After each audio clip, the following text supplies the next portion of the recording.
Halo teman-temanku, selamat siang. Apa kabar teman-temanku? Semoga teman-teman sehat ya. Teman-teman, saya akan memberikan atau coba membaca ya, membaca eh, sidang Kabinet Paripurna Perdana Prabowo. Dan nanti saya akan eh, hubungkan dengan keadaan realitas ya teman-teman. Pertama, kita ya rakyat Indonesia, ini saya pakai bahasa rakyat ya teman-teman. Jadi saya memposisikan diri sebagai rakyat.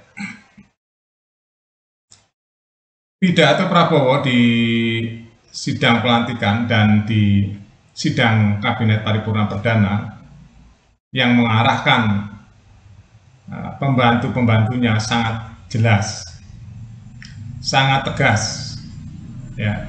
Bahkan di situ ditegaskan kita harus ingat kepada Undang-Undang Dasar, melindungi segenap bangsa warganya ya. Itu dari beberapa hal yang disinggung gitu. Terus di sini yang menarik akan ketegasan Prabowo, heroisme ya. Jadi menteri-menteri sebelum tugasnya itu dimulai dengan resmi ya, sungguh-sungguh maksudnya, digembleng dulu di daerah Magelang. Itu untuk menimbulkan ya atau memasukkan energi-energi perjuangan, energi-energi cinta tanah air. Itu penting ya, itu soul teman-teman, itu jiwa. Nah, yang saya akan soroti di sini adalah ketegasan Prabowo akan mencopot eh, bawahannya atau pembantu-pembantunya yang nggak bisa kerja. Itu saya garis bawahi ya teman-teman, saya setuju sekali. Terus merefocusing pendapatan-pendapatan negara, ya efisiensi ya, yang boros-boros, yang bocor-bocor harus ditata ulang, ya harus dibenahi. Itu saya setuju sekali teman-teman. Kalau teman-teman berada di lingkaran birokrasi selama ini atau ditarik garis ke belakang, ya teman-teman akan ngurus dada. Kalau teman-teman lihat gaya hidup pejabat yang baru dilantik gitu ya, dari beberapa tahun yang lalu, pasti teman-teman akan ngurus dada juga. Pasti banyak yang berubah ya dari gaya hidupnya. Itu udah bukan rahasia lagi di negeri ini. Tapi di sisi lain, rakyat yang notabene-nya mempunyai hak, ya memiliki hak untuk menikmati kemerdekaan ini masih banyak yang susah. Saya sebagai rakyat teman-teman, ya, saya sebagai rakyat kecil yang kebetulan saya meneliti kelakuan-kelakuan dari akar rumput sampai top level ya teman-teman. Saya sudah teliti lamanya puluhan tahun kelakuan-kelakuan, dan itu untuk memberikan sejenis air minum teman-teman, atau sejenis pelepas dahaga hati saya, karena memang saya dari kecil ingin tahu apa yang sebenarnya terjadi dengan negara ini. Ya, saya dari tahun 80-an ya, saya udah keingin tahunan besar sekali saya tentang apa sebenarnya terjadi dengan negara ini. Saat itu Orde Baru teman-teman. Ya, Orde Baru saat itu ya, di lingkaran ring 1. Itu kalau udah tahu lingkaran ring 1 itu udah orang gemetar. Ya, zaman Orde Baru itu teman-teman. Nah, setelah reformasi,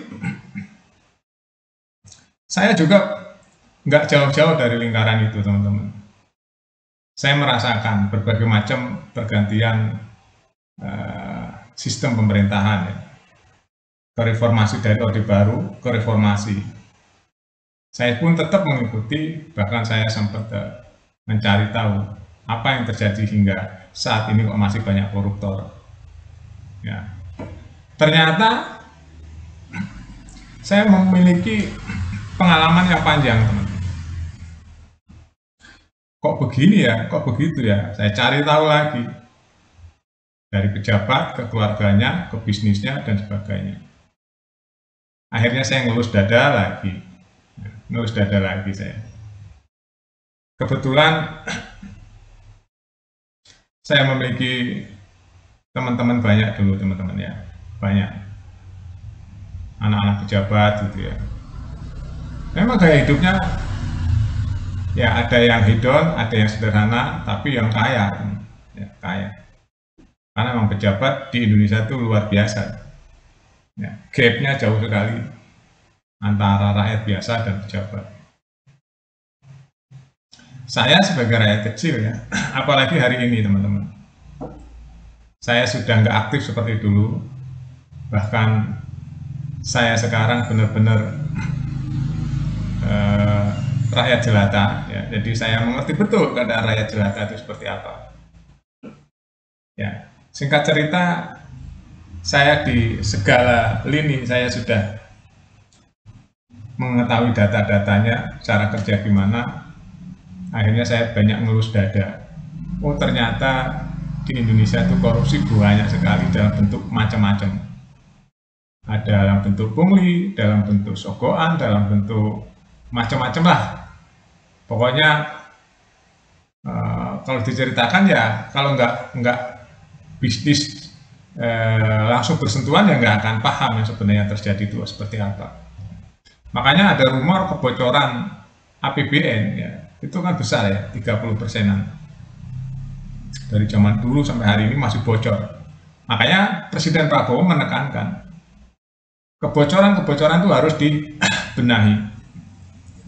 Semua akan dimanfaatkan untuk kepentingan dan kemakmuran rakyat. Itu sesuai undang-undang. Yang sedang saya tunggu hari ini adalah realisasi di lapangan. Bagaimana pembantu-pembantu ini ya, yang kelihatan suka sekali dilantik ya, akan menjalankan tugas-tugas atau tujuan-tujuan yang telah ditetapkan oleh Prabowo ya. Kita tunggu, karena ini baru dilantik. Nanti setelah digembleng di Magelang, nanti kita lihat kerjanya apa, bagaimana, apakah masih pada korupsi ya, apakah masih ada korupsi di situ. Kita lihat. Dan penegakan hukum juga akan ditegakkan oleh Presiden Prabowo. Bagi siapa yang nggak bisa kerja, mendingan di rumah saja. Masih banyak rakyat Indonesia yang ingin mengabdi bangsa dan negara. Memang harus tegas itu, penegakan hukum, aturan ya, harus ditegakkan supaya negara ini teratur. Ya, cuma dilemanya di sini adalah Indonesia ini pejabatnya dari partai. Kalau yang nggak bisa kerja itu dari partai, begitu dipecat pasti partai udah pikir, wah saya cabut dukungannya. Pasti begitu, orang on itu seperti itu. Dia berdagang dengan partai. Mudah-mudahan nggak terjadi ya seperti itu. Ini yang saya khawatirkan. Jadi sistem demokrasi di Indonesia, sistem pemerintahannya masih seperti ini teman-teman ya. Jadi dukungan gitu. Mudah-mudahan niat baik Presiden Prabowo yang saya rasa itu juga tulus ya. Orang kan terlihat ya, dari kata-katanya terlihat orang tulus sama enggak tuh terlihat. Cinta negaranya seperti apa tuh terlihat. Dengan tindakan. Nah, tindakan ini yang saya ingin lihat nih. Setelah beberapa bulan ke depan ya, minimal 100 hari ke depan, kita akan lihat apa yang dilakukan oleh pembantu-pembantu Presiden Prabowo. Itu aja teman-teman ya, reaksi saya terhadap ketegasan Prabowo. Kita uji nanti beberapa bulan ke depan ya. Kalau ada yang korup langsung pecat, ada yang nggak benar langsung ganti. Terima kasih teman-teman, update terus berita-berita di Buat Makan TV. Sampai jumpa.